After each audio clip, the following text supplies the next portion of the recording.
Bonjour tout le monde, bonjour et bienvenue à cette autre édition de Pas des livres.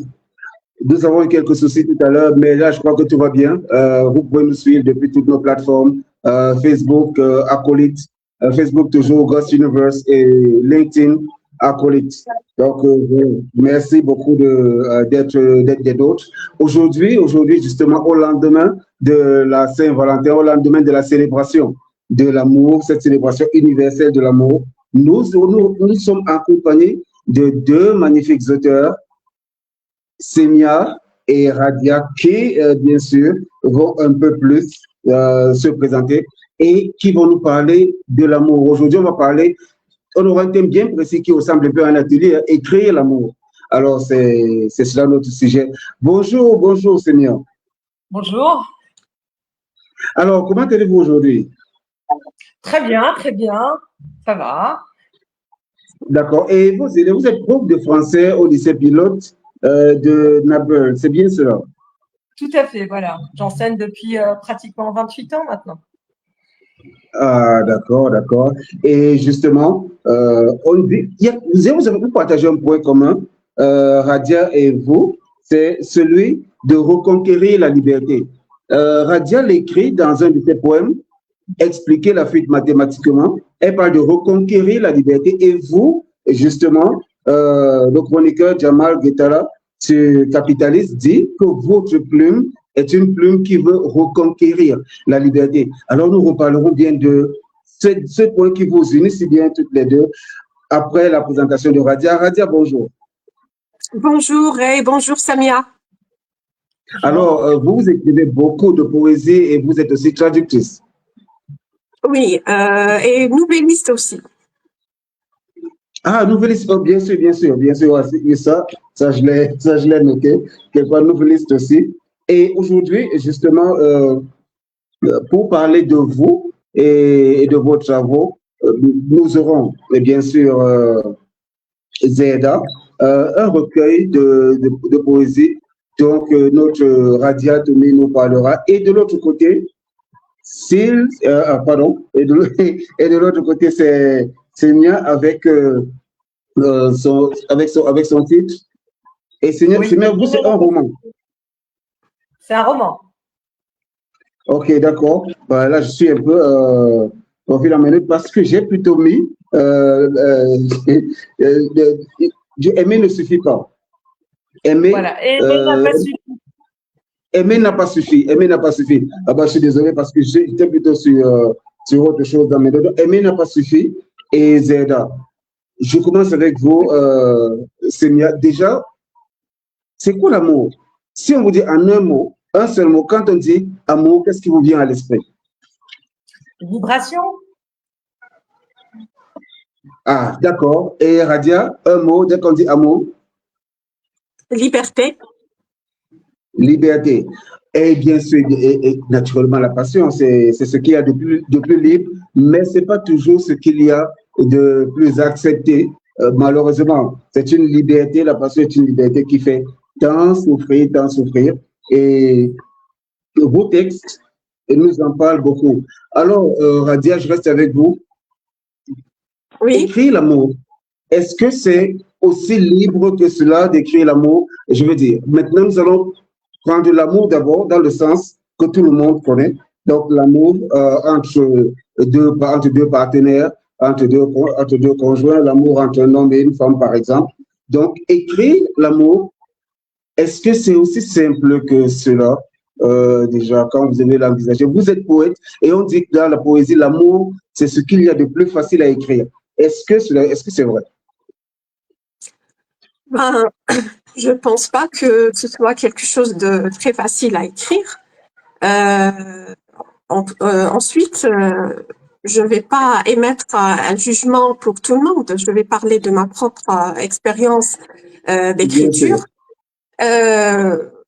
Justement, je pense que ce n'est pas facile d'écrire, mais en tant que poétesse, Quand j'ai cette envie d'écrire, ça va tout seul, ça coule de source et, je me trouve capable de mettre des mots sur des sentiments, sur des confusions, sur quelque chose qui se trouve au fin fond de moi. Vous avez dit, Ray, ou peut-être vous avez précisé une certaine catégorie de l'amour, si je ne me trompe pas. Vous avez dit l'amour entre hommes et femmes ou l'amour dans Oui, toutes ses formes. oui, pour commencer l'amour entre hommes et femmes.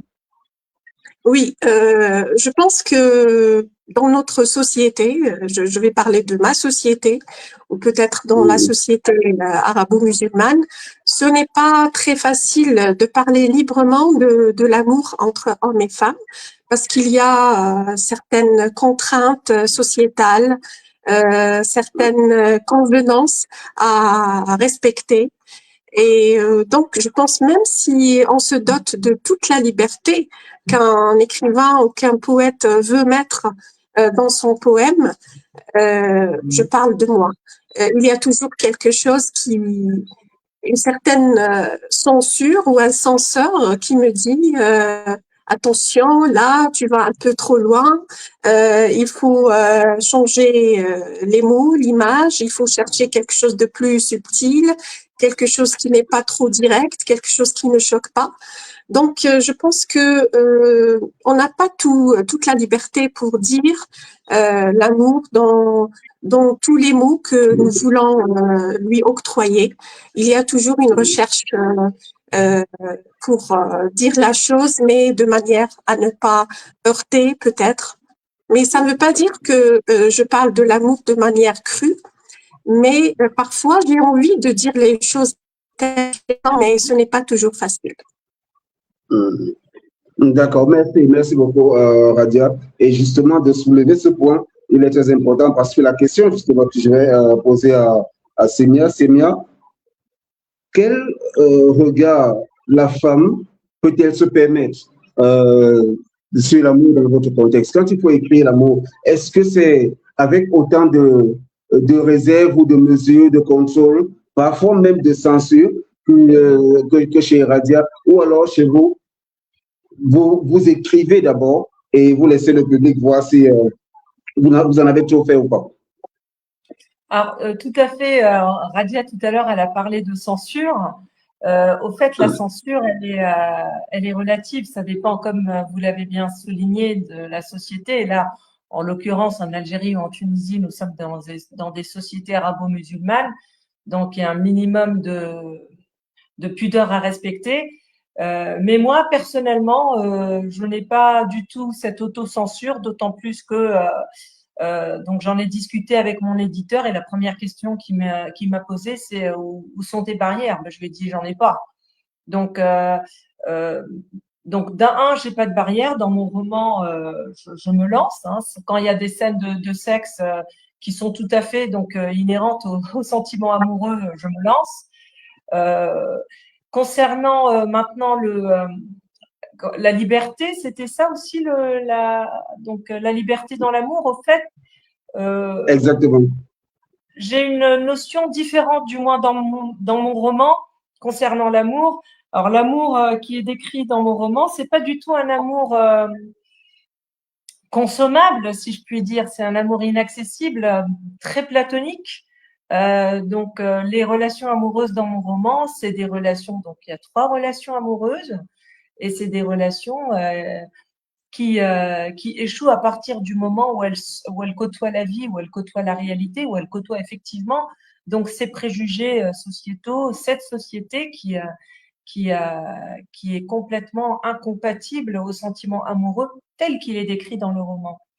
Donc homme, femme, là j'ai 3 couples donc qui ont donc toutes les catégories. Donc la première toutes les catégories d'âge. Le premier couple donc il voit le jour dans les années 1935, le deuxième 1997 et le troisième dans les années 2025. Et donc là c'est des jeunes de 16-17 ans, les autres 40 ans et j'ai un couple aussi de 30 ans. au fait, donc, quel que soit l'âge, quelle que soit la société, je pense que la liberté qu'on a au sein du couple ou au sein du sentiment amoureux, c'est celle qu'on veut bien se donner, tout simplement. Je pense que la liberté, elle dépend de l'individu avant toute chose. Jusqu'où on peut aller, qu'est-ce qu'on peut faire et Je pense que la liberté est relative à la personne. Ok, ça c'est super. Si on prend cette relativité, on va dire, ok, d'accord, c'est relatif à la personne. Est-ce qu'au bout de votre écriture, vous sentez que vous avez tout donné? Vous sentez que vous avez donné ce que vous vouliez à vos lecteurs?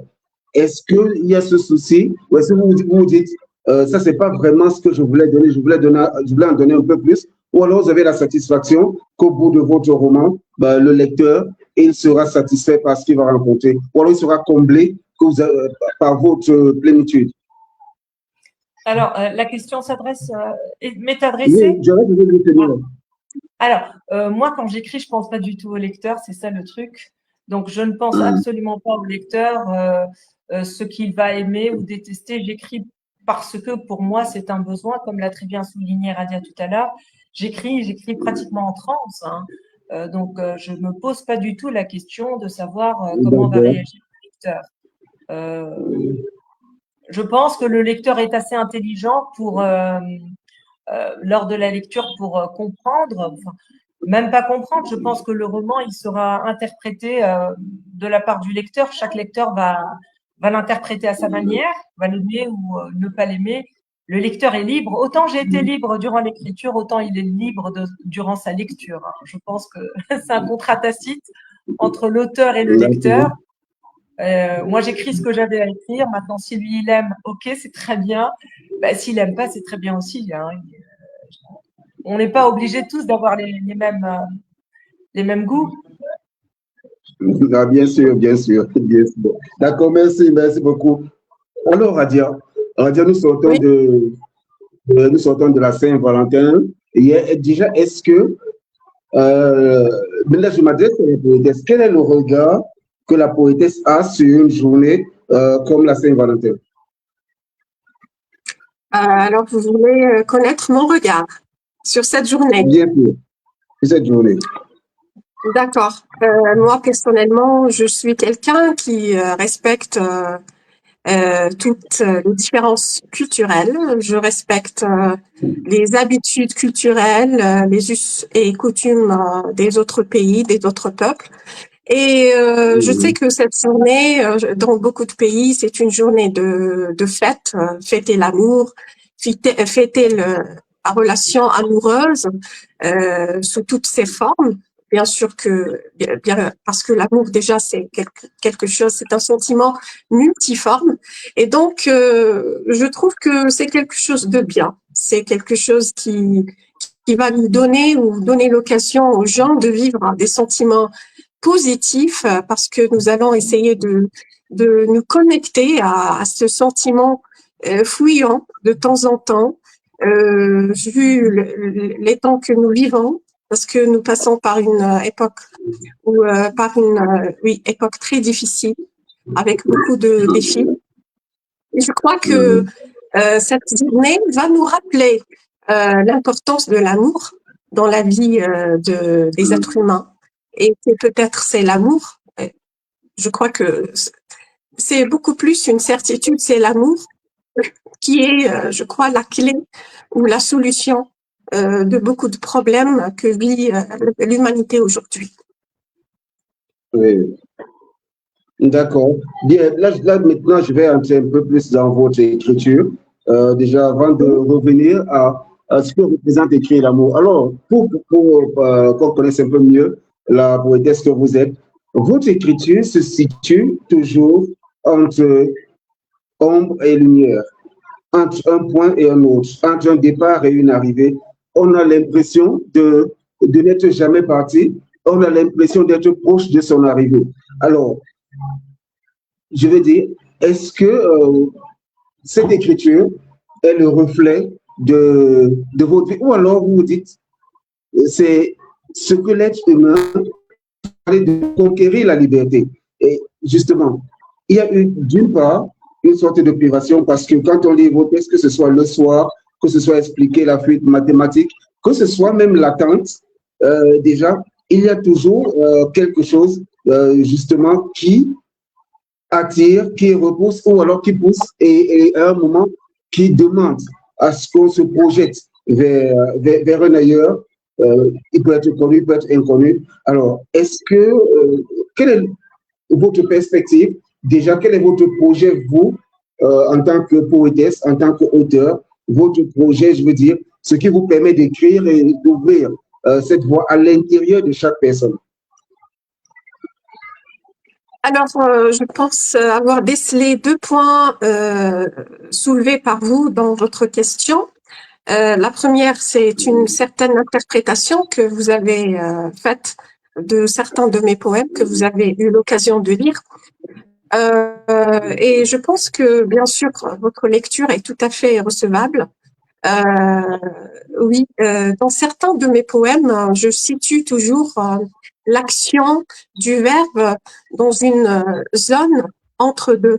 C'est une zone de l'entre-deux, c'est-à-dire entre le départ et l'arrivée, mais rien n'est sûr. C'est comme vous avez dit, on n'est pas sûr si on est parti ou si on est arrivé. Et justement, cet entre-deux, c'est l'entre-deux de l'hésitation, des questionnements, de l'envie de sortir d'une zone pour aller vers une autre. Et aussi, c'est une quête de vérité, quête de liberté, quête de changement, de beaucoup de choses que je crois qu'il faut les changer. En tout cas, ce sont des choses qui nous mettent dans une situation de... c'est comme si on est libre. On voudrait dire les choses clairement, mais il y a toujours des restrictions, des choses qui nous empêchent de dire la chose telle qu'elle est. Pour ce qui est de mon projet, je ne vois pas la chose exactement comme un projet, c'est-à-dire quelque chose que j'ai planifié. J'écris avec beaucoup plus mon intuition, avec le sentiment du maintenant, une pulsion, la pulsion. Il y a toujours quelque chose qui me pousse à écrire, un sentiment qui s'accapare de moi, une énergie qui veut sortir. Et là, j'écris avec ce sentiment-là. Je ne sais pas si le projet va se dessiner dans une année, dans 2 ans, je ne sais pas. Mais en tout cas, maintenant, je suis dans l'écriture libre. C'est dans l'écriture qui me permet de m'exprimer et d'exprimer beaucoup d'expériences aussi avec lesquelles j'empathie beaucoup. Ah, d'accord. Exprimer beaucoup d'expériences, justement. Il y a cette énergie qui veut sortir, surtout écrire avec son intuition. Ça, c'est important que nous allons aborder juste après. Seigneur, justement, quand je vois l'amour n'a pas suffi, directement, j'ai pensé il m'est venu ce titre de Céline Dion, s'il suffisait d'aimer. Donc, et là, on se pose véritablement la question, puisque l'amour est censé suffire, et votre roman, lui, justement, qui va allier le drame familial avec des drames personnels, des quêtes personnelles aussi. Pourquoi, je dis, quand vous l'écrivez, bien sûr, on a cette impression que vous allez mettre tout le monde autour, c'est un peu comme un feu de bois, et tout le monde va s'asseoir tout autour et s'ouvrir. Et un peu comme dans ces rencontres anonymes. Alors là, pourquoi l'amour ne suffit-il pas? Là, je vous pose directement la question. Radia a parlé d'expérience, d'expression d'énergie. Et là, je vois une même expression justement pour la reconquête de la liberté. Alors, pourquoi quelque chose qui est censé, ou alors comment quelque chose qui est censé tout apporter ne suffit-il pas? Alors, du moins, c'est le cas pour le roman et les personnages du roman. C'est le constat, d'où le passé composé. Donc, il n'a pas suffi, du moins pour mes personnages à moi. Alors, l'amour n'a pas suffi parce que on le sait tous, ça c'est pas suffisant. Il faut toujours qu'il y ait d'autres facteurs. pour qu'une relation puisse fonctionner entre deux personnes, il faut qu'il y ait un minimum d'affinité entre les deux personnes, ne serait-ce que sur le plan intellectuel ou sociétal, ou il faut qu'il y ait un minimum de facteurs qui rapprochent les deux êtres. Évidemment qu'il peut y avoir des différences, mais que ces différences-là soient beaucoup plus importantes que les points qui les rapprochent, c'est d'emblée une raison d'échec de la relation. Maintenant, l'amour ne suffit pas également dans mon roman, c'est parce que l'amour, il est généralement ici unilatéral. Donc, il vient des femmes, du côté des femmes. Alors, mes trois personnages féminins, que ce soit Aline, Mia ou Lynn, ce sont toutes les trois qui prennent en charge tout le sentiment amoureux. Et du côté des hommes, ils sont plutôt consommateurs. Alors, pour Aline, son mari, elle a porté son mari à bout de bras, elle a travaillé, elle a fait carrément trois métiers, trois métiers pour subvenir à ses besoins lorsqu'il était étudiant. Au retour, quand il a commencé à travailler, il est allé voir ailleurs. Pour Mia aussi, donc elle était folle amoureuse lorsqu'elle a épousé son mari. Donc elle s'attendait à avoir une vie conjugale épanouie avec l'arrivée des enfants, etc. Mais elle se rend compte que il y a une différence entre la femme amoureuse, la femme mariée et la maman. Et le changement de statut de la femme fait que le mari s'éloigne petit à petit. Donc, une fois qu'elle est mariée, elle est acquise. Et une fois qu'elle est maman, elle devient transparente. Et donc, elle est la seule à porter encore cet amour. Et puis, le mari, a plusieurs en question qui s'éloigne. Pareil pour Lynn, sa fille plus tard, donc 2 décennies plus tard, qui tombe amoureuse d'un jeune homme.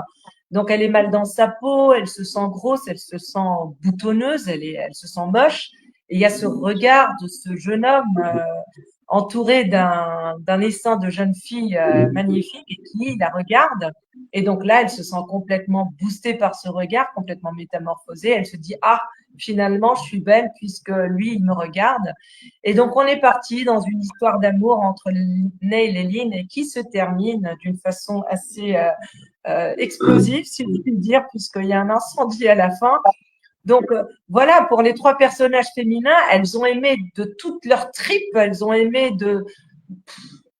et ça n'a pas suffi. Ça n'a pas suffi pour que la relation puisse fonctionner, ça n'a pas suffi pour qu'elles se sentent heureuses, ça n'a pas suffi pour que ça fonctionne. D'où le titre « Aimer n'a pas suffi ». Ah, d'accord. Bien, c'est une très grande passion et bien sûr, on aimerait tout en faire une lecture un peu plus étendue, un peu plus approfondie. Et voilà. Alors, je reviens vers vous, Radia. Nous revenons à notre thème et créer l'amour. Nous avons balisé la chose. Nous avons parlé de l'amour en termes de définition, passion, liberté, en termes d'approche même déjà, en termes de conviction, de contexte. Alors maintenant, pourquoi écrire l'amour, Radia? Pourquoi écrire l'amour? Ça semble si évident. Nous avons grandi, par exemple, ici au Cameroun avec des harlequins. Donc, il y avait des harlequins à tout bout de champ et on se dit à un moment, bon, ça c'est évident, mais pourtant les gens continuent de les consommer. Il y a des novellas, on se dit que c'est évident, mais les gens continuent de les consommer. Alors, pourquoi écrire l'amour? Ou plutôt, non, je vais reformuler, je vais changer. Je vais dire, mais comment écrire quelque chose d'aussi évident, l'amour? Alors, c'est une très bonne question. Je pense qu'il ne faut pas réfléchir à ça comme on réfléchit à un exercice mathématique ou physique. Je crois que ça va de soi. Parce que l'amour, ça fait partie de l'être humain. Je crois sincèrement que l'amour, c'est où on est fait d'amour, on est créé d'amour. Et je sais que à certains moments, certaines personnes cette source et n'arrivent plus à s'y connecter. Le moins là,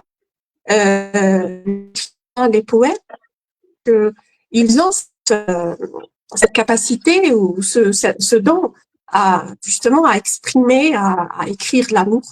Mais quand on écrit l'amour, il faut juste être simple. Il faut pas se tenter à écrire là comme si on est en train d'écrire quelque chose d'extraordinaire. L'amour, c'est qu'il soit quelque chose de vraiment, c'est magnifique, mais c'est aussi de très simple que nous vivons dans les détails du quotidien, dans des relations tout à fait saines avec nos amis, les membres de nos familles, etc. Donc, pour moi, écrire l'amour, c'est juste de parler de ces choses simples, de ces choses qui se définissent par les détails de notre vie, des relations qui nous lient avec les autres. Je vais vous donner un exemple. Il y a beaucoup de gestes journaliers quotidiens que nous faisons qui se répètent. Par exemple, le matin, quand on le déjeuner avec la maman, avec le mari, avec le frère, avec la fille. C'est un geste très anodin qui se répète chaque jour, mais pour moi, il reflète la facette de l'amour. Donc, pour moi, écrire l'amour, c'est écrire ces gestes quotidiens, ces gestes qui se répètent, qui traduisent les liens que nous avons avec les êtres aimés, les êtres chers à nos cœurs. Ah, c'est magnifique, c'est bien dit, Radia. Être simple, être soi-même déjà et exprimer ce qui sort de nous au quotidien, ce qui s'exprime au quotidien. Sémia, est-ce que c'est aussi facile que ça d'intéresser les autres par par ce quotidien? Quel type de regard doit-on avoir pour rendre cette simplicité intéressante? Dans tous les cas, on va se dire, l'amour, ça engage très peu. Donc, alors, comment fait-on pour que cette simplicité décrite par Radia, cette expérience quotidienne, soit intéressante pour les autres parce qu'eux aussi, ils ont les leurs? Là, je vais vous dire un peu ce que j'ai dit, la même chose. Lorsque j'écris, je pense pas au lecteur, je pense pas au vis-à-vis. Donc, quand j'écris, moi là, les lettres d'amour qu'il y a dans ce roman ou les poèmes ou tout ce qui est écrit dans ce roman, je pense pas au lecteur. Donc, et d'ailleurs, fort heureusement, parce que mon Dieu, si on s'amuse à se poser des questions, mais qu'est-ce qu'on va dire, on n'arrive à rien comme ça. Et puis l'œuvre, elle est plus du tout personnelle par la suite. Et puis on est tributaire des mentalités, tributaire des préjugés, tributaire de ce que les autres, du qu'en dira-t-on. Et là, on n'est plus sorti de l'auberge. C'est pas possible d'écrire comme ça. Personnellement, j'écris, voilà. Et puis après, il y a derrière un énorme travail de relecture pour le roman. C'est pas un premier jet comme pour la poésie. Donc j'ai aussi un recueil de poèmes qui va sortir bientôt. Et effectivement, pour les poèmes, c'est un premier jet. Et il n'y a pas beaucoup de rectifications à faire. Pour le roman, c'est un travail de longue haleine. On peut passer 2-3 ans à relire. Et c'est peut-être à ce niveau-là, à ce moment-là, à cette étape-là de la relecture, qu'on peut éventuellement se poser la question, mais qu'est-ce qu'on va dire de ce passage ou de cet autre passage?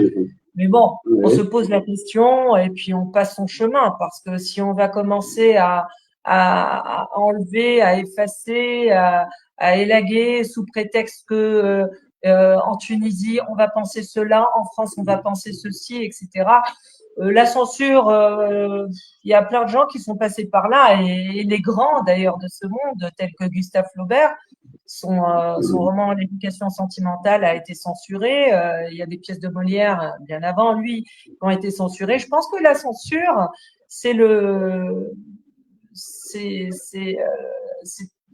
la preuve que le roman ou la pièce de théâtre ou le poème ou la poésie est intéressante, parce qu'elle va ouvrir une brèche nouvelle dans les mentalités, dans les préjugés. Et je pense il n'y a que comme ça qu'une société peut avancer. D'accord, bien sûr, vous avez été bien précise. Tout au départ, vous écrivez, vous suivez votre intuition plutôt que d'anticiper sur le regard du lecteur. Et au bout du compte, voilà, vous aurez des retours, bien sûr, mais bien avant, il y a un processus éditorial qui va être mis en place pour que la relecture se fasse, qu'il y ait un certain travail, voir maintenant de plus près ce qu'on a écrit, comme on l'a écrit. Parce que très souvent, je crois bien, Semia, que cela vous arrive de découvrir votre écriture au moment où, par exemple, des relectures vous sont proposées. Ah oui, oui, non, mais quand je me relis, je me dis, mais qu'est-ce que j'ai pu écrire? Moi-même, je suis étonnée parfois.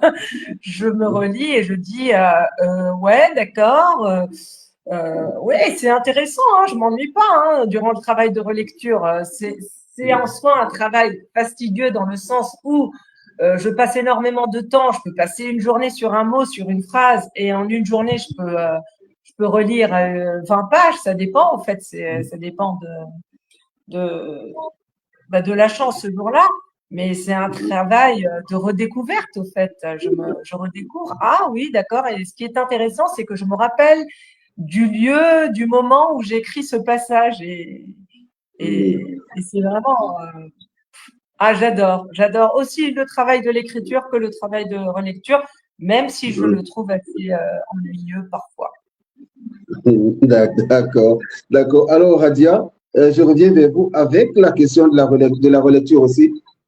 Il est vrai, déjà, j'ai rencontré plusieurs, tant que relecteur aussi, et j'ai rencontré des auteurs déjà qui me disent, oui, bon, mais on n'a pas vraiment besoin de relire de la poésie, ce que je ne crois pas quand je lis la poésie. Alors, vous, quel est, à ce stade de votre écriture, comment se passe le travail avec, avec l'éditeur? Est-ce qu'on va se dire, bon, c'est une poétesse, c'est son âme, donc ça veut dire que c'est ce qu'elle ressent, donc c'est absolument prêt, tout est bon, on va lancer, on va se regarder s'il n'y a pas quelques grammaires, orthographes à revoir, ou alors, même dans l'expression de vos émotions, il y a des choses à revoir au niveau éditorial. D'accord. Bon, pour ce qui est de ce recueil de poèmes, Zelda, c'est mon premier recueil de poésie en français parce que j'ai déjà publié un autre recueil en arabe. Oui, pour celui-là, en fait, ma relation avec mon éditeur, c'est une relation de confiance totale. Si j'ai bien compris votre question, bien sûr, je n'ai pas eu de retour dans le sens de réécrire ou des questions par rapport à tel ou tel poème. En fait, j'ai fait moi-même la lecture, correction et tout, et le travail a été accepté. Il n'y avait pas de choses à dire. Au contraire, le recueil a été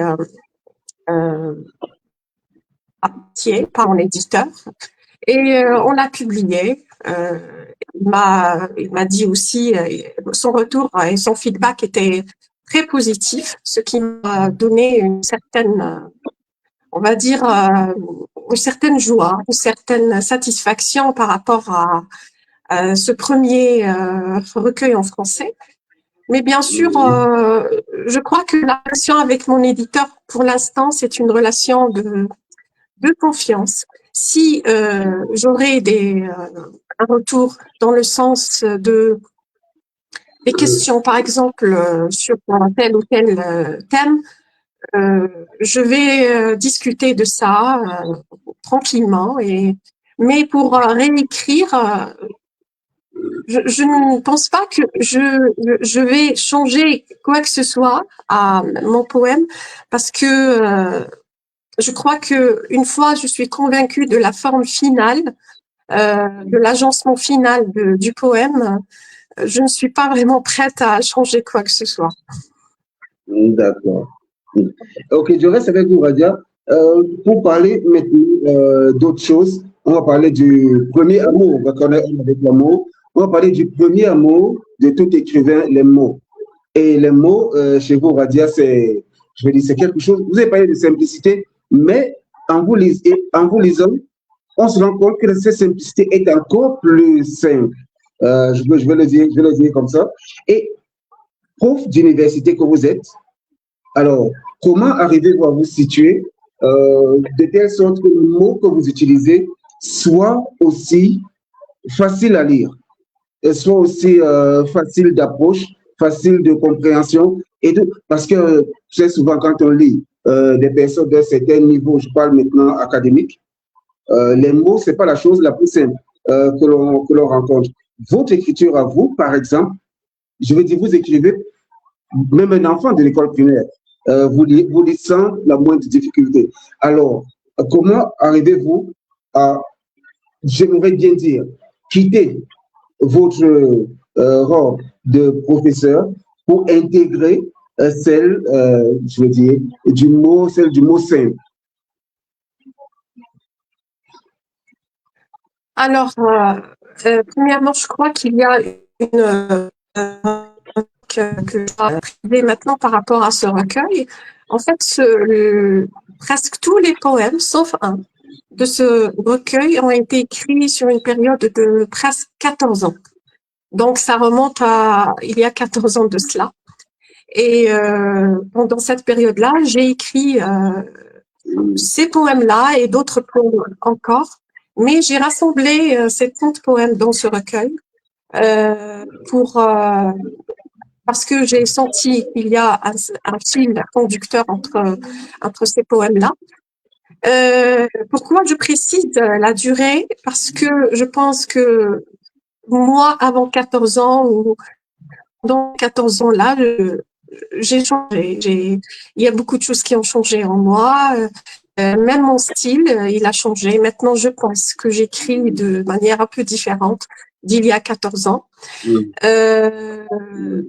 Peut-être j'optais pour un style plus accessible et un style qui pourrait dire les choses, mais de manière très fluide, sans m'encombrer de mots difficiles. Je travaillais beaucoup plus le sentiment. Je travaillais aussi la construction fluide de la phrase. Mais donc cette impression pourrait bien aller avec ce recueil-là. Mais pour les poèmes que j'écris aujourd'hui, je crois que les choses ont un peu changé, le style aussi. Et je reviens aussi à votre remarque sur le fait de sortir de mon statut d'enseignante pour écrire de manière un peu différente. Je crois que dans chaque facette, il y a l'enseignant, il y a la personne, et à chaque fois, on fait appel à cette partie de nous qui va s'exprimer sur tel ou tel sujet. On fait appel donc à cette composante de nous-mêmes. C'est un tout. Ça ne veut pas dire que il y a une grande différence entre l'enseignant et le poète, mais chaque facette de nous s'exprime de manière différente. D'accord. Chaque facette, naturellement, s'exprime de manière différente. Et il faut arriver à faire de ce tout quelque chose de compréhensible, quelque chose que l'on puisse, que l'on puisse suivre.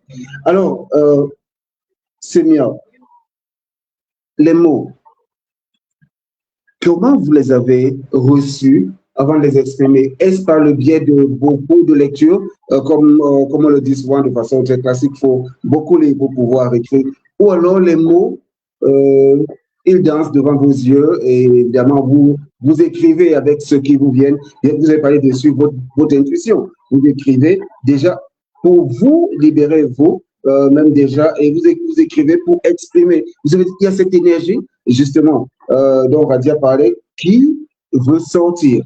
Alors, comment les mots, ils vous viennent pour cette énergie, pour exprimer cette énergie? Déjà, prenons le cas de votre roman, L'amour n'a pas suffi. Comment l'avez-vous écrit?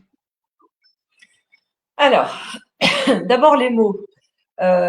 D'abord, j'ai été une piètre élève, hein, j'ai été une élève très distraite. J'ai pas été très disciplinée à l'école. Je crois même que j'ai réussi à me faire envoyer à l'école maternelle. J'ai quand même redoublé une classe. Donc, par la suite, je sais aujourd'hui mettre un mot sur ce dont je souffrais plus jeune, c'est la dyslexie. Hein.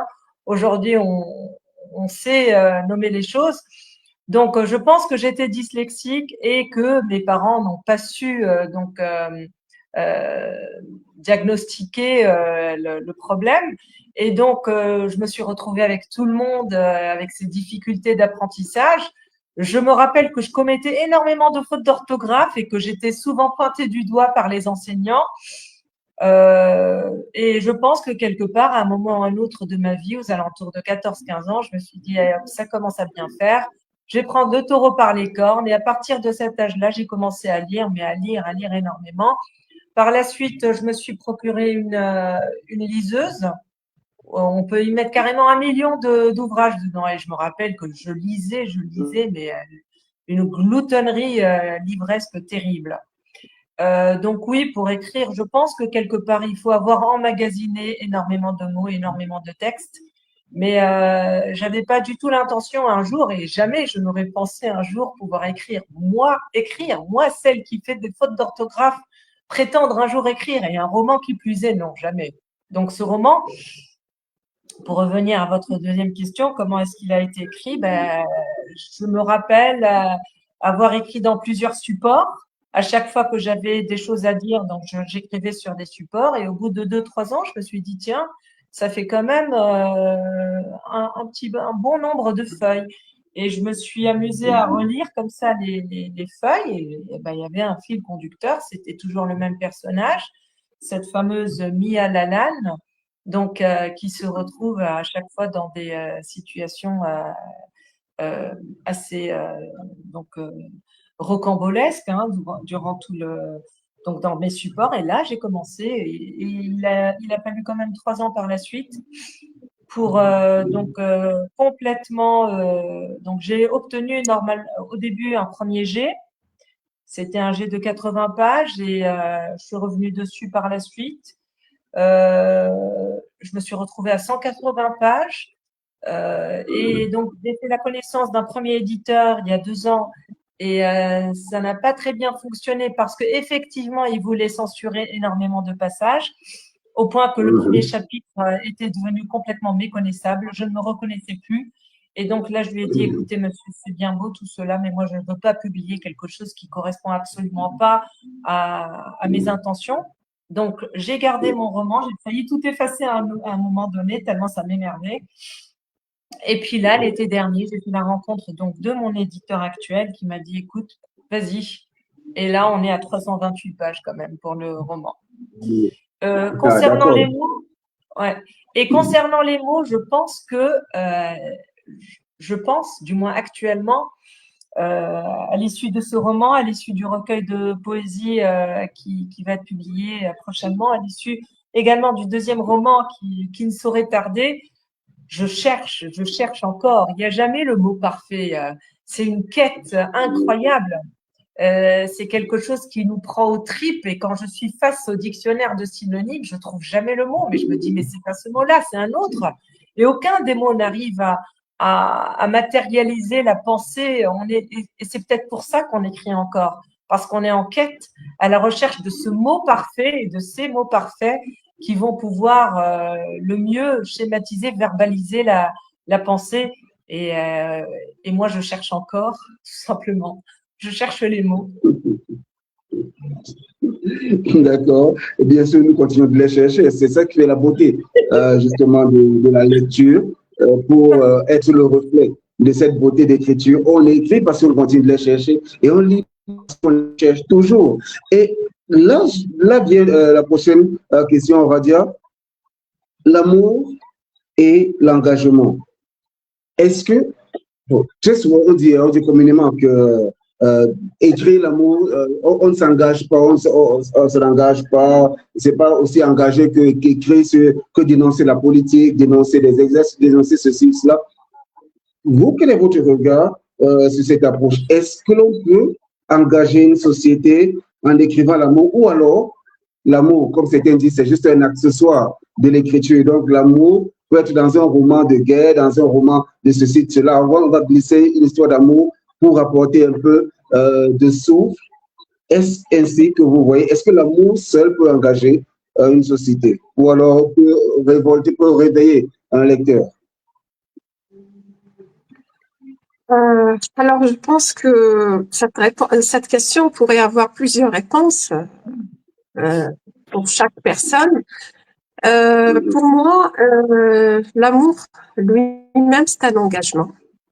Quand on est, quel que soit d'ailleurs le type de la relation ou la forme de cet amour, pour moi, l'amour, c'est un engagement qui nous engage vis-à-vis de la personne aimée, qu'il soit mari ou sœur, frère, fils, fille, mère, père, etc. Parce que je pense que ce sentiment noble, et c'est à mon avis c'est le sentiment le plus noble de tous les autres sentiments, c'est quelque chose qui nous pousse à vouloir voir l'autre heureux, bien portant, qui réussit dans sa vie, qui réalise ses rêves. Et pour moi, ça, c'est un engagement, l'engagement de voir l'autre heureux, d'épauler cet autre-là, de l'aider s'il a besoin d'aide. Pour moi, ça, c'est un type d'engagement. Et quand on lit justement sur ce type d'amour, cet amour sain, parce qu'il y a parfois il y a une confusion chez beaucoup de personnes dans notre société. On croit comprendre ou savoir ce qu'est l'amour, mais parfois ce n'est pas de l'amour. C'est juste un attachement à une autre personne. C'est vouloir être valorisé, vouloir être chercher quelqu'un qui s'intéresse à nous. Mais à mon sens, l'amour, ça doit être un sentiment sain qui nous donne, qui nous libère de l'autre et qui nous permet d'être qui nous sommes. C'est quelque chose qui nous pousse à être meilleurs et qui nous donne aussi qui permet à l'autre que nous aimons d'être qui il est et de réussir tel qu'il est. Ce genre d'amour, pour moi, c'est un amour très sain et pour le lecteur, je pense que il faudrait parler de ce type d'amour qui nous élève, qui nous transforme positivement. Et ceci pourrait justement réveiller le lecteur pour comprendre que, en fait, je ne veux pas utiliser les mots véritables, véridiques, etc. Mais il faut juste chercher une relation saine, une relation qui nous nourrit positivement. Et ça, c'est le meilleur engagement que nous puissions avoir vis-à-vis des autres. Très bien. Justement, Radia, je vais vers Sénia avec un mot que vous avez utilisé, le mot humaniser. Sénia, est-ce que vous avez l'impression, quand vous écrivez, que l'amour est ce qui humanise vos personnages? Quand vous les regardez, vous regardez les drames de famille, les drames de relations, les quêtes de toute personne. Si on retire l'amour, quel type de société on a? Est-ce que c'est l'amour? Est-ce que l'amour, véritablement, c'est lui qui vient humaniser votre, je veux dire, pas votre roman, tout simplement, je vais parler de la littérature de façon globale. Est-ce que l'amour permet vraiment d'humaniser les personnages et d'offrir une autre perspective à l'auteur, en dehors de ses engagements politiques, sociaux ou autres, culturels ou autres? D'abord, je pense que le sentiment amoureux, comme l'a très bien souligné Radia, c'est humain. Donc maintenant, on va avoir des personnes qui sont plus sensibles que d'autres. On parle d'aujourd'hui de hypersensibilité. Donc, il y a des gens qui effectivement vont être beaucoup plus réceptifs, beaucoup plus sensibles par rapport à d'autres. Est-ce qu'ils sont pour autant plus humains? Peut-être. Maintenant, franchement, humain, qu'est-ce qu'un humain? Lorsqu'on voit un peu tout ce qu'il y a un peu aujourd'hui, tout ce qui défile aujourd'hui, il y a de quoi perdre son latin, hein. Donc, est-ce que humaniser, être humain, c'est quelqu'un qui est doté de sentiments, de bons sentiments, sentiments nobles tels que l'amour, ce serait l'idéal dans un monde où tous les humains seraient dotés d'un sentiment aussi beau. Le monde, il aurait une meilleure, de meilleures possibilités et beaucoup plus de chances de survivre. Est-ce que l'amour humanise les personnages? Oui, certainement. Et c'est parce qu'ils sont amoureux qu'ils ont des problèmes lorsqu'ils rentrent en connexion, en rapport avec les autres personnages. C'est là que commence la trame, c'est là que commencent les problèmes, c'est là que commence l'histoire. C'est parce qu'ils sont dotés de ce petit plus qui fait que l'homme est humain, qu'ils rencontrent des problèmes parce que ça ne correspond pas forcément à leurs attentes. Maintenant, pour ce qui est de l'amour, la définition de l'amour s'impose à un moment ou à un autre. Lorsque tout à l'heure, Radia, vous avez dit l'amour pour les enfants, pour l'amour sororal, l'amour parental, l'amour filial. Là, je ne sais pas si on doit parler d'amour ou tout simplement c'est une obligation parfois et c'est quelque chose de inné. Je pense que la maternité, la paternité, c'est inné. On se pose même pas la question. Je ne sais pas, moi, je suis la maman de 2 grands enfants. Jamais je ne me suis posé la question est-ce que j'aime les enfants? Ça va de soi. Je les aime comme je respire, comme je mange. C'est tout à fait normal. Par contre, l'amour entre un homme et une femme, là, non, je suis pas tout à fait d'accord. Puisqu'il y a des divorces, on peut pas divorcer de ses parents, on peut pas divorcer de ses enfants. Par contre, on peut se séparer d'une femme, on peut se séparer d'un homme, on peut se séparer d'un ami. Donc, l'amour amical, l'amour conjugal, je ne le mettrai pas dans le même sac que l'amour sororal, fraternel, filial et parental. C'est pas du tout le même sentiment, c'est pas du tout les mêmes attentes et pas du tout les mêmes obligations. Je veux dire qu'au sein d'un couple, le jour où ça fonctionne plus, ben voilà, hein, je n'ai pas, il n'a pas ou elle n'a pas à rester au sein du couple si elle ne se sent plus libre. D'autant plus que vous avez parlé tout à l'heure de la liberté et vous avez dit que l'amour est le lieu même exacerbé de la liberté.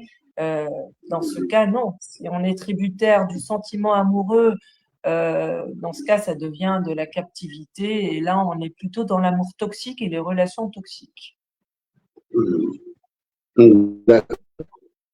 C'est très intéressant de vous entendre autant développer sur l'amour, surtout que c'est quelque chose qu'on dit pas toujours très utile. Alors, on va se livrer à d'autres formes d'amour. Radia, parlons un peu des autres formes, des autres expressions de l'amour.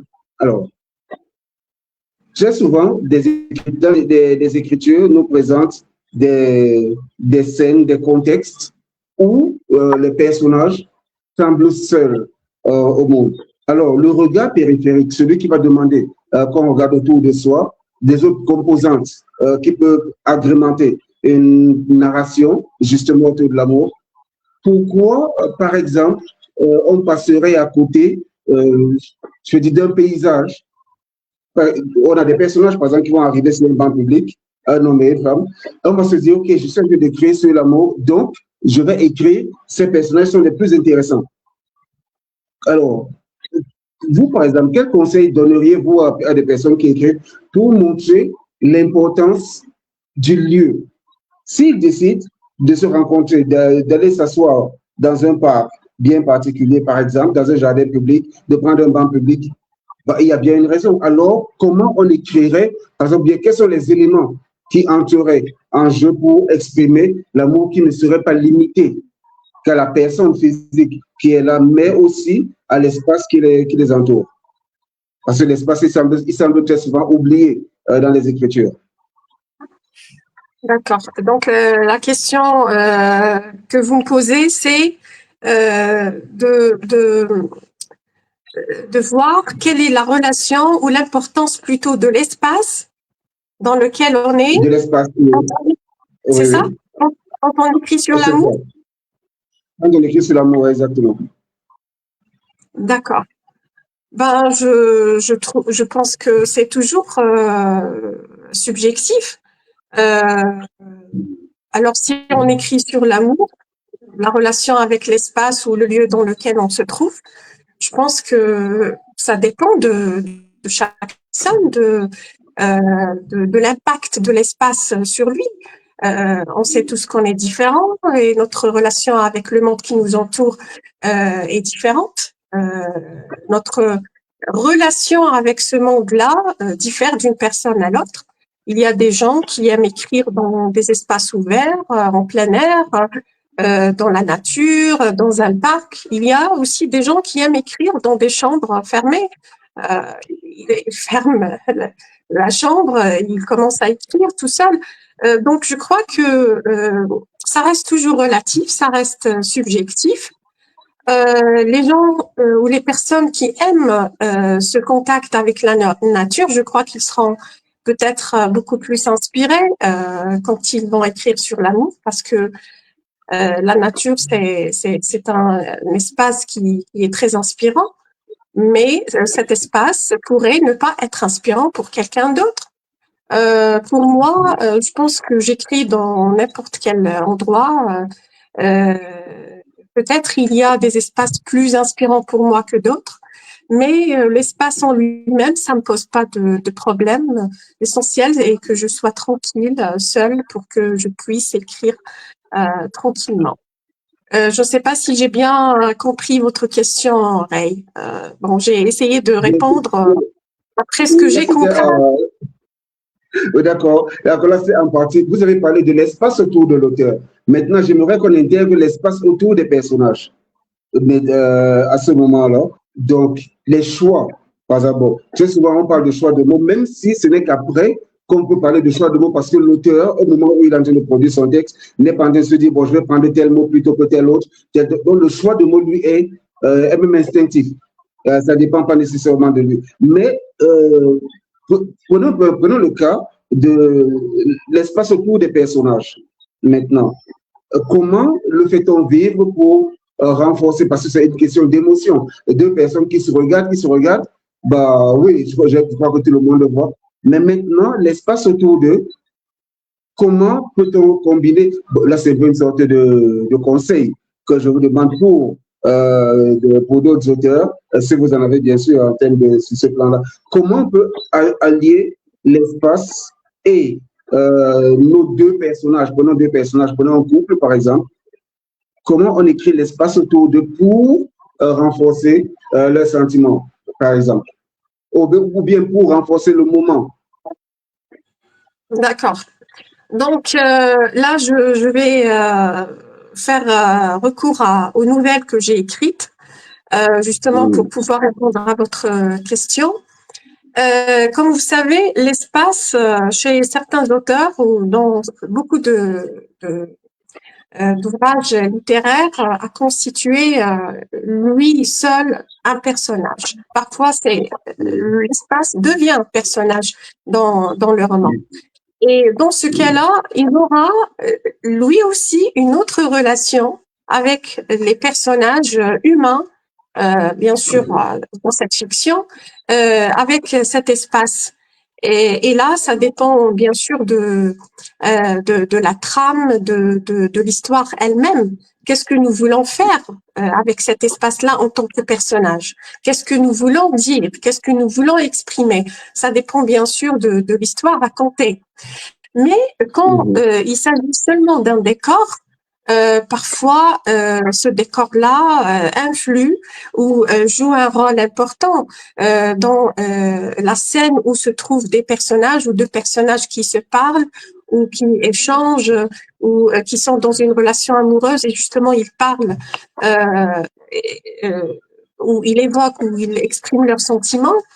Je pense que chaque auteur pourra utiliser cet espace à bon escient, de la manière qui va faire ressortir ses sentiments.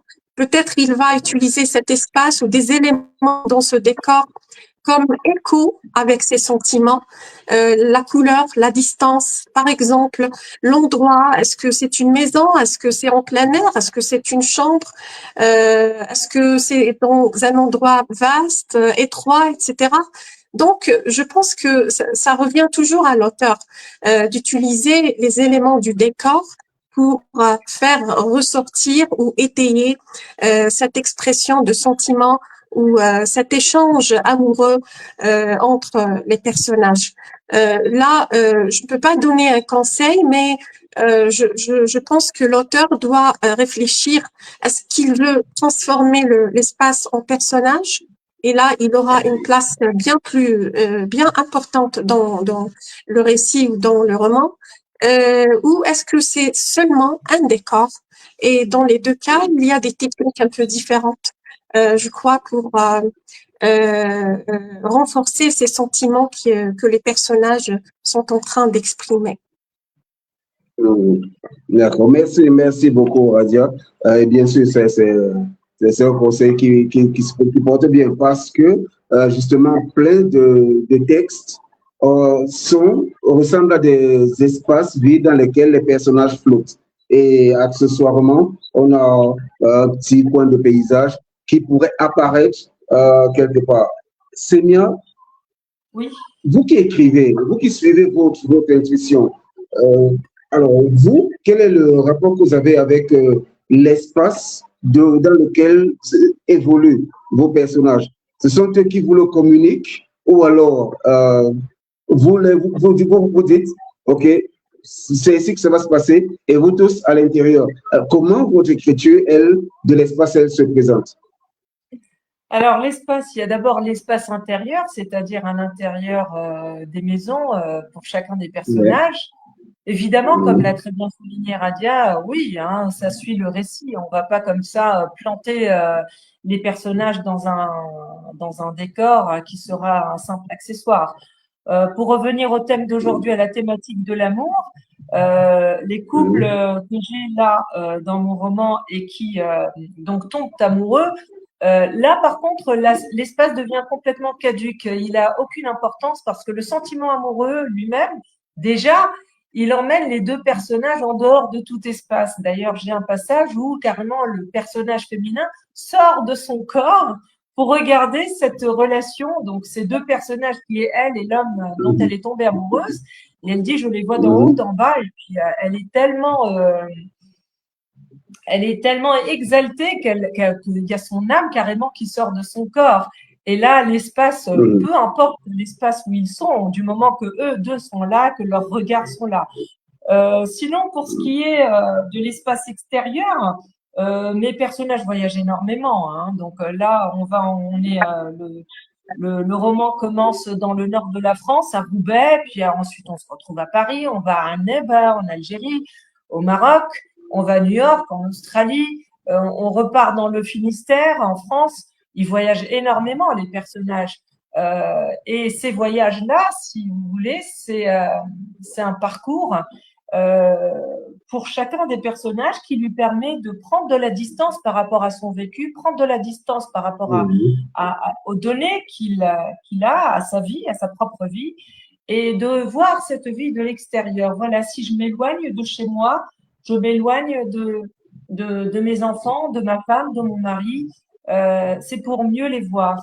Et c'est des voyages très thérapeutiques et des voyages, donc des allées avec des retours garantis et un retour, chacun des personnages qui revient, il revient encore plus confiant, plus sûr de lui et avec des projets plein la tête. Donc, j'ai un des personnages, Mian, notamment, le personnage protagoniste principal, qui au retour de New York, donc essaye de mettre sur chaque nuage un projet.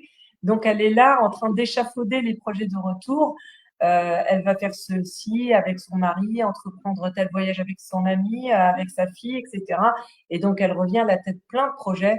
Et donc, l'espace est très important pour certaines parties du récit parce qu'elles permettent aux personnages de revenir encore plus forts, encore plus confiants et permet à la trame, au récit de partir de plus belle. D'accord. Je reste avec vous, Sénia, pour parler un peu des questions, des images classiques ou autres. Par exemple, un personnage, vous qui pleure, est-ce que un personnage qui est déçu, peut-être largué, est-ce que vous le mettez sous la pluie, qui pleure, est-ce que ça va être au bord d'une falaise? Est-ce que qu'est-ce que cela représente en réalité? Est-ce que vous avez, vous, des symboles comme ça? La question sera pour vous aussi, Radia, parce qu'on parle beaucoup. J'ai lu une certaine critique qui parle de symbolisme dans votre écriture, dans votre poésie notamment. Donc, Seigneur, comment vous symbolisez les choses? Je veux dire, comment vous les marquez? La déception, la défiance, le rire, les émotions, comment vous les marquez? C'est assez cliché de mettre un personnage qui pleure sous la pluie ou un personnage qui vient d'être largué au bord d'une falaise. À mon avis, un auteur qui s'amuse à reprendre les clichés, c'est pas la peine, quoi. Faut laisser tomber. Je pense que le rôle d'un auteur, c'est d'innover, hein. Moi, mes personnages, ils sont largués plus d'une fois dans le roman. Ils pleurent énormément, mais jamais sous la pluie et encore moins au bord d'une falaise.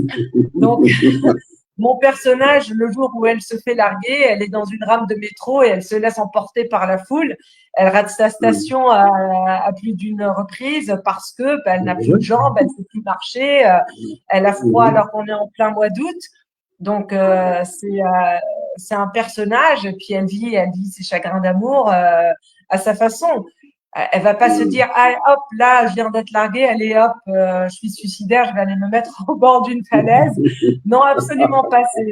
C'est trop cliché. Franchement, c'est trop cliché. Je m'ennuierais vraiment hein, si je devais dépeindre des personnages et donc les planter dans un décor aussi triste s'ils étaient tristes et alors avec des fleurs et dans un champ de coquelicots s'ils étaient heureux. Non, c'est différent. Enfin, je pense que chaque auteur il a sa façon d'appréhender les sentiments et c'est ça qui va faire la différence entre les auteurs.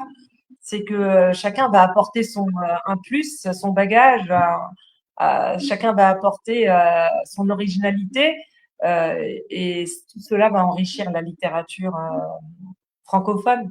Du moins, c'est ma façon de voir les choses. Bah oui, bien sûr, c'est une façon qui est on demande d'innover, de contribuer justement à l'évolution de l'expression, de la pensée et tout le reste. Radia, pour venir avec vous, je vais prendre une phrase que j'ai tirée, une courte phrase que j'ai tirée du texte Le Soir. Vous dites, le soir est le fils de la nuit ou sa jeunesse éphémère. Déjà, je dois vous dire que j'adore vos mots. Hein, donc, vous avez cette expression-là qui, c'est comme une vague. On est porté par la vague avant même qu'elle nous touche. Donc, c'est exactement ce que l'effet que fait votre écriture. Alors, les symboles chez vous, toujours pour marquer les émotions. Semia l'a si bien dit, il y a ce côté cliché, ce personnage qui va au bord de la falaise. On imagine déjà l'aspect suicidaire. Et alors, vous, comment vous symbolisez les émotions dans votre écriture? Je suis partie de cette phrase que j'ai adorée dans Le Soir. D'accord. Je rejoins parfaitement Semia lorsqu'elle dit il faut éviter les clichés parce que tout ce qui a été dit, écrit de la même manière pendant des siècles et des siècles, il faut l'éviter parce que vous ne créez aucun sentiment de surprise chez le lecteur. Il n'y aura pas d'originalité non plus. Et je pense que la meilleure des façons pour écrire, c'est justement d'éviter les clichés, de laisser parler sa propre expérience ou l'expérience des autres qu'on a entendu, qu'on a accumulé ou avec qui nous a touchés, parce que je pense que nous sommes tous, surtout ceux qui écrivent de la poésie ou de la littérature, il y a beaucoup d'empathie chez l'écrivain, ou chez les écrivains, je crois. Et donc, cette empathie va nous permettre d'accumuler plusieurs expériences. Ce sont les expériences des autres. Il faut juste laisser parler ces expériences de manière très simple. Et par exemple, lorsque vous dites, vous donnez ces deux scènes, pleurer sous la pluie ou au bord d'une falaise, je crois que les personnages qui sont le reflet de personnes réelles, quand ils pleurent, ils peuvent être à tout moment surpris par cette envie de pleurer. dans n'importe quel endroit. Donc, il faut juste écrire de manière, j'allais dire, ordinaire, comme ça se passe dans la vie quotidienne. Il faut pas chercher à imbriquer des clichés dans son roman parce que ça sera, ou dans son écriture, parce que ça ne va pas atteindre vraiment le lecteur, ça ne va pas le toucher. Je crois qu'on touche le lecteur lorsqu'on parle d'expériences ordinaires, ce que nous vivons vraiment dans nos vies chaque jour. Et je crois que c'est ça qui va toucher beaucoup plus les lecteurs. D'accord. Ce qui est bien, c'est on en apprend tellement avec vous et puis on découvre d'autres facettes aussi de cette écriture, de l'amour. Et on se retrouve toujours sur le chemin sur le chemin de la liberté, le chemin de cet engagement qui est très souvent ignoré parce qu'on dit toujours qu'il faut plus s'engager à des politiques ou autre chose. Il faut dénoncer quelque chose.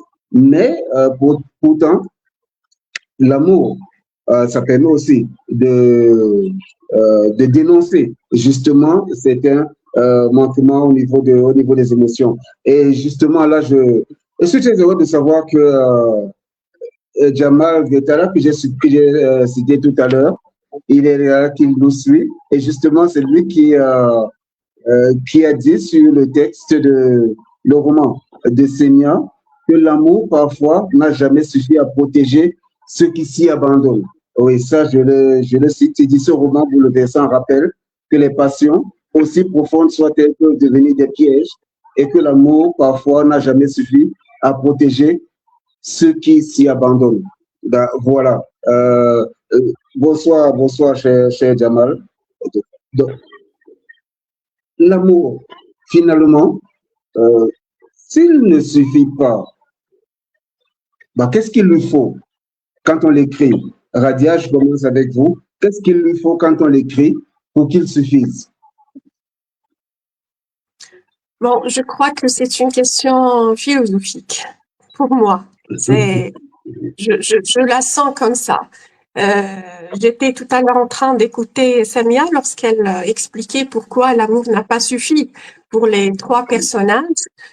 Alors, j'ai pas encore eu l'honneur de lire son roman et je ne tarderai pas à le lire, bien sûr. Je crois que quand j'ai écouté Samia parler de ces trois personnages avec leur relation un peu complexe avec leur mari ou leur partenaire, personnellement, j'ai senti que peut-être ce n'est pas une relation ou un amour sain, un amour qui respecte justement la différence, un amour qui se partage, qui n'est pas, comme elle a dit, unilatéral dans un seul sens. Je crois que personnellement, ce n'est pas un amour. Peut-être je pourrais surprendre. Pour moi, l'amour, pour qu'il soit un amour, alors pour moi, il y a deux perspectives, ou il y a deux manières à voir les choses. Soit on aime sans attendre rien en retour, et là, on a fait ça avec la générosité qui nous caractérise. On n'est pas dans le conditionnement, on pose pas une condition à l'autre. Tu dois m'aimer. On doit juste être heureux parce que on aime cet autre. Et là, je crois qu'on serait pas triste parce qu'on est dans le, comment on appelle ça, de giving, on donne, on est en train de donner. On est généreux. Et quand on est généreux, on n'exige pas un retour. On n'exige pas un retour. On le fait parce que on est heureux de le faire. Soit pour moi, la deuxième perspective de voir l'amour, c'est l'amour où il y a un échange entre les deux personnages ou les deux personnes. Et pour moi, ça, c'est aussi un amour sain. Sinon, lorsque on aime et on est triste parce qu'on n'a pas reçu un amour en retour, je crois là qu'on est dans une relation toxique une relation qui n'est pas vraiment saine. Bon, ça, c'est mon point de vue. D'accord, merci Radia. C'est un point de vue bien sûr qui est bien soutenu. Seigneur, l'amour n'a pas suffi. D'abord, est-ce que au bout de votre exposé, vous nous direz si un jour l'amour aura suffi. Je crois que c'est aussi le but, hein, de créer l'amour. Et créer l'amour, c'est pour qu'il arrive à suffire un jour. Alors, pour l'instant, qu'est-ce qu'il faut à l'amour, justement, pour qu'il suffise? Alors d'abord, j'aimerais rebondir un peu sur ce que Radia vient de dire. Dans le premier cas, vous avez défini l'amour unilatéral, hein, quand vous avez dit aimer sans rien attendre en retour, aimer le don de soi, aimer avec générosité sans rien attendre en retour. On est en plein dans l'amour unilatéral. Le deuxième cas, c'est l'amour réciproque. Donc, vous rejoignez un peu ce que j'ai dit tout à l'heure. Concernant ce qu'il faudrait pour que l'amour suffise, ben, j'espère ne jamais le trouver. Comme ça, je continuerai à écrire. L'amour en lui-même, c'est une notion qu'on est incapable de définir. Personne ne peut prétendre définir le sentiment amoureux. Et personne ne peut non plus se targuer, se dire « Allez hop, moi je suis amoureux », parce que l'amour en soi, c'est un don du ciel. Je veux dire, Cupidon, lorsqu'il lance sa flèche comme ça au hasard, celui qui la reçoit, bah, il est chanceux. Voilà, il va goûter. C'est un aperçu du paradis de pouvoir aimer à mourir une personne. C'est incroyable. On est en plein dans l'humain. On est dans les tréfonds de l'humanité. De ce sentiment-là, lorsqu'il s'empare d'une personne, on n'attend rien en retour. Ça se suffit à lui-même. Maintenant, arrivé à un moment, effectivement, on est dans l'attente. Et c'est cette attente-là qui fait que l'amour est malheureux. Et tout à l'heure, vous avez dit, Radia, que ce n'est pas de l'amour. Mon Dieu, que si. Et l'amour, s'il est amour avec un grand A, c'est parce qu'il est. C'est un vrai caméléon. On se dit, c'est pas l'amour. Et là, si, c'est l'amour à chaque fois. Sauf que il va à chaque fois se déguiser différemment. Mais ça reste quand même de l'amour. C'est un sentiment qui donne des ailes, c'est un sentiment qui permet à l'être humain de se surpasser, de se dépasser. Et c'est pas pour rien qu'il y a des chansons et des poèmes et des romans où on décrit la personne amoureuse, c'est une personne complètement exaltée qui est capable d'escalader des montagnes, de sauter. Donc, c'est le sentiment amoureux qui permet… D'ailleurs, c'est comme du dopage. Moi, je le considère comme du dopage. C'est comme des corticoïdes. C'est de la cortisone. Ça permet à l'individu de se découvrir. D'ailleurs, c'est un sentiment qui permet à l'individu de découvrir des facettes de lui-même qu'il n'aurait jamais pu connaître s'il n'avait pas été amoureux. Donc, c'est quelque chose d'extraordinaire. C'est une chance, une opportunité. Et là, par contre, les gens qui essayent de cataloguer l'amour, voilà, alors l'amour, c'est ceci, c'est cela, moi, je suis amoureux, donc j'attends ceci, je donne cela, c'est à ce moment-là que ce n'est plus de l'amour. Et d'ailleurs, l'amour, à partir du moment où on commence avec les concessions, les compromis, les règles, etc., on n'est plus dans l'amour.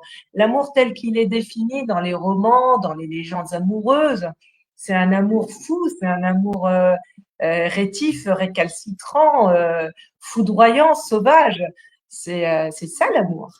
Du moins, une facette de l'amour tel qu'il est décrit dans mon roman et tel qu'il est.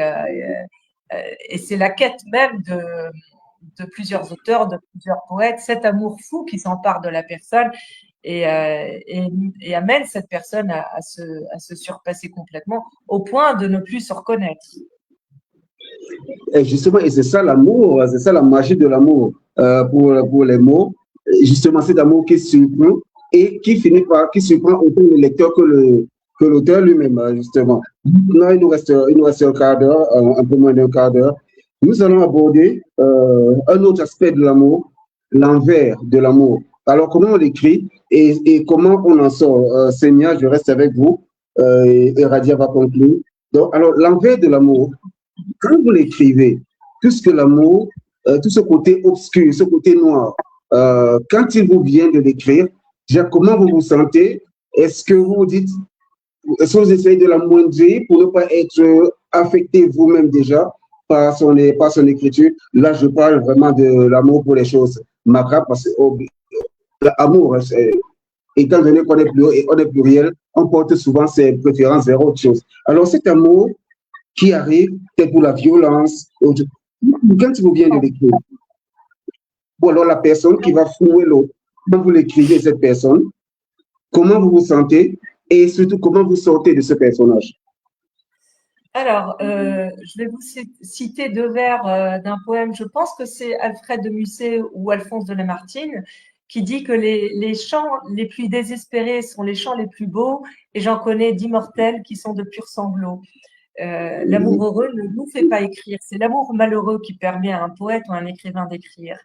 Et tant qu'il est malheureux, on ne peut pas tomber plus bas, de toute façon. On ne peut que se relever. Donc, à partir du moment où on tient un chagrin d'amour, on tient sa muse, à mon avis. Maintenant, comment je suis, dans quel état je suis quand moi je décris une personne en mal d'amour, ou une personne qui a été larguée et qui subit un chagrin d'amour, je pense que c'est quelque chose qui me dépasse complètement.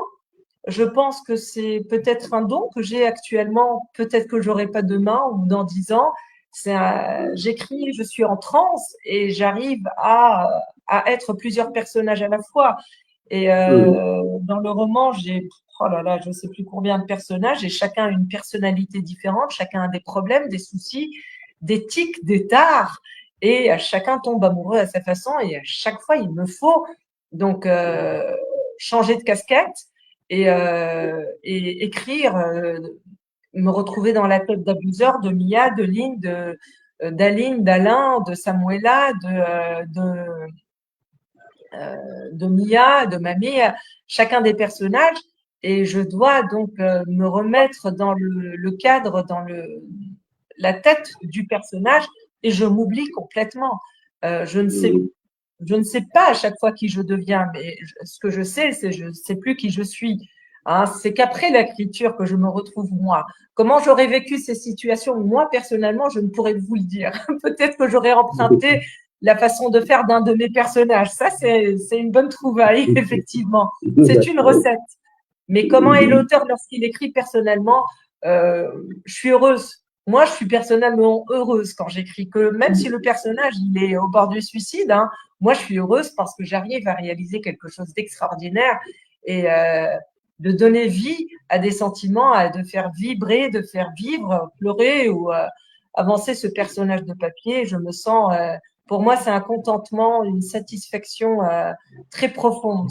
C'est carrément euphorique pour moi d'arriver à dresser le portrait, de fignoler, de peaufiner le portrait physique, émotionnel, psychologique d'un personnage, quelle que soit l'expérience par laquelle il passe. J'en sors encore plus satisfaite. Ah, super, super. Radia? Oui. Alors, est-ce que vous pouvez reformuler la question? Oui, oui. Quand vous écrivez, quand il vous arrive d'écrire sur le côté obscur, sur les côtés sombres de l'amour, est-ce que vous y plongez pleinement, ou alors vous vous dites, bon, je ne veux pas trop y aller, je vais me préserver moi aussi. Et quand vous y plongez, comment en sortez-vous? D'accord. Donc, dans certains poèmes que j'ai écrits, j'ai abordé le thème de la rupture, la rupture dans le couple. Et comme l'a bien dit Samia, quand on parle de chagrin d'amour, je crois que le chagrin d'amour, c'est une expérience assez profonde qui nous transforme, qui transforme la personne qui est qui se sépare de quelqu'un qu'elle aime, ou qui est en rupture, où où il n'y a plus d'amour entre ces deux personnes-là, ou plutôt c'est l'autre personne. Alors, il peut s'agir de soit une personne qui se sépare de l'autre, soit il arrive à un stade où il découvre qu'ils ne sont pas faits l'un pour l'autre. Mais dans le chagrin d'amour, je crois que la rupture, lorsqu'elle est brusque, lorsqu'elle est sévère, elle crée une sorte de, on va dire, c'est une vacuité émotionnelle qui se crée au fond de la personne qui est délaissée.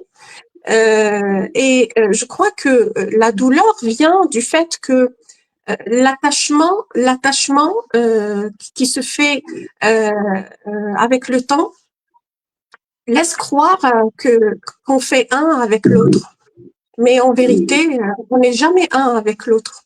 Et justement, il faut garder une certaine, on va dire, une certaine distance qui va justement protéger la personne dans des moments pareils. Mais ce n'est pas facile, ce n'est jamais facile et ce n'est pas un conseil et ce n'est pas quelque chose réalisable pour beaucoup de personnes parce que dans l'amour, certaines s'identifient à l'autre, s'unissent à l'autre, se fondent dans l'être de l'autre et la séparation, c'est comme si on est en train de couper la chair pour justement séparer ces deux personnes-là, d'où la douleur profonde ressentie par les personnes au moment de la rupture. Et je crois que ces moments sont très sombres, mais en même temps, ils ont une autre facette. Il y a la facette, bien sûr, négative, la facette douloureuse, et il y a aussi la facette, je crois, positive, parce que je pense que les personnes qu'on rencontre sont tous des maîtres et des maîtresses, des gens qui sont dans notre vie pour nous enseigner quelque chose. Et dans la relation amoureuse, je crois qu'on essaye d'apprendre quelque chose sur nous-mêmes à travers l'autre. Pour moi, la personne qu'on aime, c'est comme un miroir à travers lequel on essaye de nous découvrir inconsciemment. Et c'est comme si on tombe amoureux de nous-mêmes. C'est pour ça, lorsqu'on se sépare de cet être aimé, on sent, c'est comme si on se sépare de nous-mêmes. Ces moments de rupture nous aident à nous découvrir, à nous redécouvrir, à apprendre des choses sur nous, même si ça va se passer par la douleur et beaucoup de peine. Mais pour moi, je vois dans le chagrin d'amour toujours une expérience de se relever, de revenir plus fort et d'avoir un lien avec soi plus fort et plus véridique. Merci beaucoup, Radia, merci, Seigneur. Nous sommes arrivés au terme de ce programme et vous l'avez si bien développé. Nous avons vu d'autres aspects de l'amour. Nous sommes partis, bien sûr, de ce qu'il peut y avoir comme contrainte, de ce qu'il peut y avoir comme raison de censure, mais surtout ce qu'il peut y avoir de liberté dans la posture même déjà des auteurs, que vous êtes ou de l'écrivain de façon générale. Vous avez, avec toute la simplicité qui vous caractérise, exprimé vos divers regards sur les questions d'engagement, d'écriture, même déjà de cet amour. Nous ne pouvons que vous dire merci. Mais avant de quitter, où peut-on trouver vos livres, Radia? Alors, je vais parler de ce recueil de poèmes, Zerda. Il est publié en Algérie. Oui, il est publié en Algérie, malheureusement, je crois.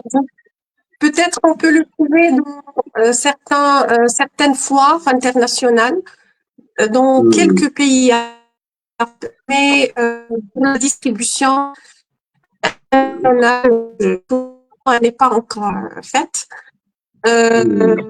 Pour les autres, parce que j'ai un autre recueil en arabe, la même chose, il est distribué seulement en Algérie. Mais d'autres recueils disponibles sur des plateformes de vente sur Internet et on peut les avoir facilement. Ok, d'accord, c'est parti. C'est bien. Alors, l'amour n'a pas suffi. Où peut-on l'avoir et se suffit de sa lecture? Alors, Cérès Bookshop en ligne. Ceres Bookshop. Donc, j'ai plein de gens qui l'ont déjà acheté à Prague, en Belgique et à Paris. Même en Tunisie, ceux qui n'arrivent pas à le trouver dans les librairies de la capitale El-Kiteb, ils se le sont procurés via Ceres Bookshop.